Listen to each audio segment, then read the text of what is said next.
रिससिडेशन.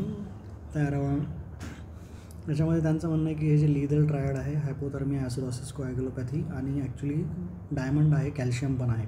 त्यांनी कॅल्शियम पण ॲड केला आहे, ट्रॅनेक्झा पण ॲड केला आहे. तर त्यांचं म्हणणं आहे की ओव्हर रिससिटेशनमुळे प्रॉब्लेम होतो आहे.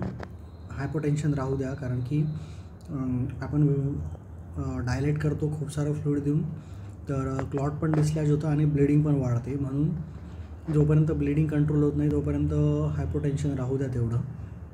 त्याच्यानंतर ट्रान्सफ्युजन आहे, ब्लड फॉर ब्लड.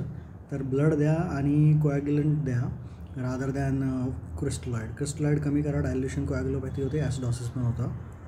हेमोरेज कंट्रोलसाठी जे आवश्यक आहे ते करा. ट्रॅनेक्झा, कॅल्शियम, टॉर्निकेट आणि टेम्परेचर हायपोथर्मियासाठी not be below 36. Acidosis correct करा, ॲसिड बेस डेफिसिट करेक्ट करा. तर हे 3 फॅक्टर मेनली परमिसिव्ह हायपो आणि ब्लड फॉर ब्लड, कोॲग्युलंट आणि या 2-3 गोष्टी ॲड होतात. वॉर्मिंग, ट्रॅनेक्झा, कॅल्शियम आणि अवॉइडिंग क्रिस्टलॉइड्स.